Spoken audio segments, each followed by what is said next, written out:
Cyber harassment merupakan suatu tindakan yang menggambarkan bagaimana orang yang terus-menerus mengejar orang lain secara online dengan maksud untuk menakut-nakuti dan mempermalukan korban. Seringkali perilaku yang ditunjukkan adalah dengan melecehkan yang bermaksud untuk mengajarkan korban pelajaran atau meminta informasi dari korban. Para pelaku cyber harassment ini umumnya ingin membalas dendam.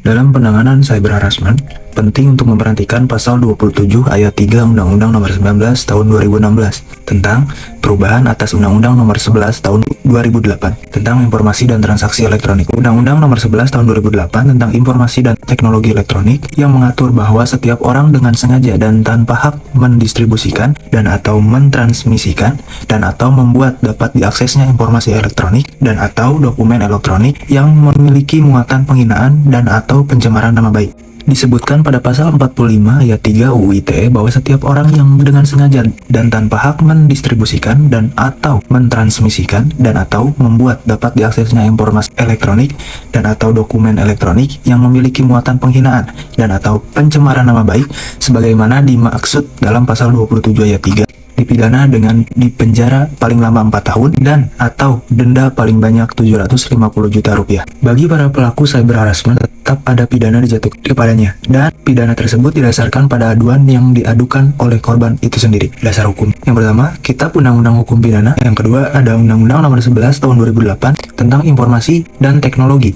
Elektronik Lembaran Negara Republik Indonesia tahun 2008 nomor 58. Tambahan Lembaran Negara Republik Indonesia nomor 4843. Lalu yang ketiga ada Undang-Undang Nomor 19 Tahun 2016 tentang perubahan atas Undang-Undang Nomor 11 Tahun 2008 tentang Informasi dan Transaksi Elektronik Lembaran Negara Republik Indonesia tahun 2016 nomor 261. Tambahan Lembaran Negara Republik Indonesia nomor 5952. Lalu yang keempat ada Surat Edaran Kepala Kepolisian Negara Republik Indonesia nomor SE-6-10-2015 tahun 2015 tentang penanganan cyberbullying atau hate speech.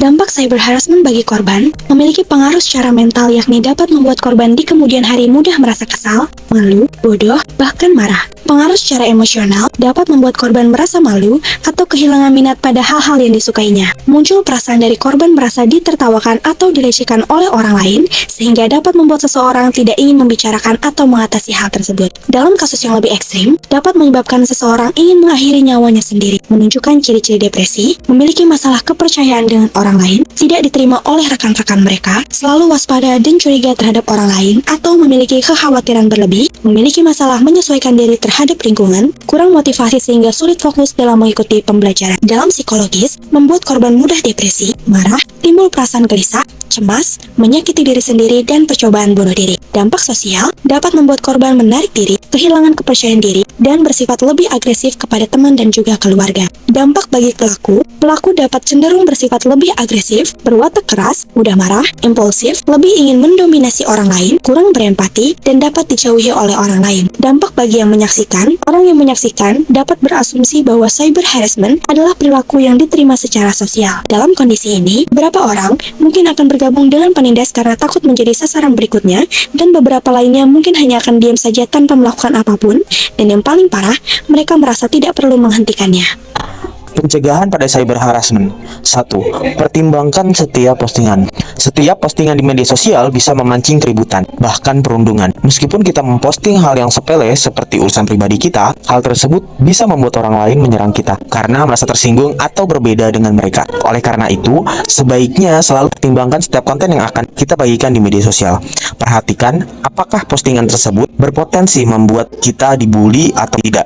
Jika sekiranya akan menimbulkan masalah, lebih baik kita menyimpannya sendiri saja. 2. Jangan memulai ujaran kebencian. Tidak jarang, tindakan cyber harassment diakibatkan oleh tindakan atau ucapan dari korban itu sendiri.